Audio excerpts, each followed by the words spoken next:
ultimately, I think you're right. We don't matter. Like, I agree. I think the only thing really necessary for comedy is just like the joy of making people laugh. Mm-hmm. Like there's nothing really else to it. Like if you got that, then like that's it. I mean, making people laugh with what we find funny, I would say.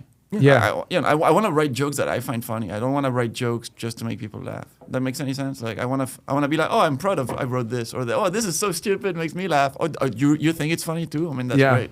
Or like also, I think it's part of it is like you want it to be something you wrote. Like you know, like if you could tell a joke right in to a crowd that nobody would know you were stealing, right? Yeah. And you could do it. Like to me, I wouldn't get this even if it did well. Some people love it though. That's what's crazy to me. Yeah, and some people are even not stealing jokes, but they just have a team of writers, and and they just say the joke. Look at like a lot of professional roast battles or roasts are just teams of writers behind the jokes, and it's just how it is. What percentage do you think of those jokes and those roast battles are actually written by the person on stage? So I need to preface this, but I have never been hired into any writer's room for any roast, so I actually don't know the answer, and nobody's told me the answer, right? But I think it's pretty low. And the reason why I think it is pretty low is because most of the people that are hired to do these battles have big agendas. They got very little time to dedicate to writing, so they're gonna have a team of writers. They may come up with a few of them themselves if they're the kind of guy that's I actually want to get into this today and I have time in my schedule. But if they're busy touring schedule or busy shooting some movie schedule, whatever they're doing, when are they gonna? In those environments, though, like. That's literally you're going to tell the joke that one time and that's it. That's all that So if you're spending a lot of time to write those jokes, it's like you're literally investing a lot of time to write something that is literally going to be burned off. But there are jokes that you hear some of them say. I'm not going to get into any specifics where like of course that's coming from him because just the way it's being said and the way it's conveyed is like he has that information. Only he can think that way about that other person, and that's coming from him. There's just no way. So, but others are pretty like generic or can be based on public information, and any good writer who, I'm not saying any good writer, but like the good roast writers are going to be able to write in the tone of someone and then write a thing. And maybe the person gets the joke and even adds tags, embellishes it, makes corrections. You don't know. Like I don't know. I think it's all a collaboration. Right. Well, I think that's and that's like any writer's room. I think because I think if you were like in a late night writer's room, like it would be the same. It's like you submit all these jokes and the host can be like, okay, maybe I'll take that one or rework it or whatever. I don't know in the U.S., but in Europe, there's a lot of famous stand-up comics who I would consider more. Almost one-man show theater performers. They just have a bunch of ghostwriters. And they're performing the shit out of the act. But they wrote none of it.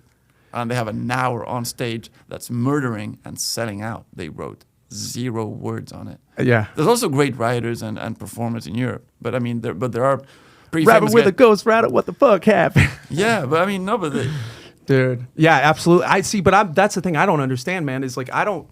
Like you're clearly the same. Like I like to do. It's like to write a song in your case, but that it's like you're covering something. It's like as opposed to like a song people love that you came up with. It's like and it's not a bad thing either to have people writing for you. I think if you are passing it off as like this is me, which like, they as are my own, usually. I think a prime example of like doing it well is Elton John because he's a fantastic musician, but in terms of lyrics, like going way back. He always had his sort of like partner in crime doing the lyrics for him. Yeah, it worked great for him. Yeah. Wait, what? And I hope. Do you not know that? No, I didn't know. I didn't know that. But I hope he paid the guy well, because then the stories of just people getting screwed over on some royalties and stuff. Where it's like I wrote that thing, and then you. And then I think they still work together. Actually, yeah, that's great. Then that's great. I think Elton's done now, or at least he's on his like final tour.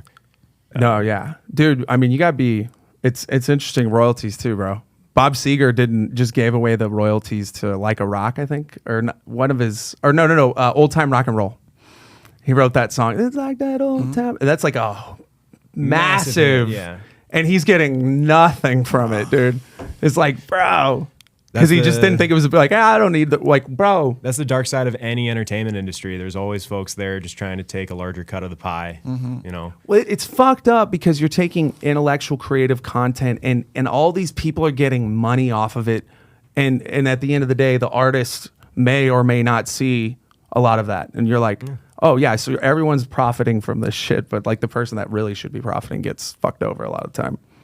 I mean, Michael Jackson bought all of the Beatles discography. That was genius. fucking That's such a great. genius Like, move. He made so much money off of that, That dude. is such a genius move. Bro, but it's like, yeah, I'm your friend. I'm your friend. Pay me, bitch. Dude, fuck. That's.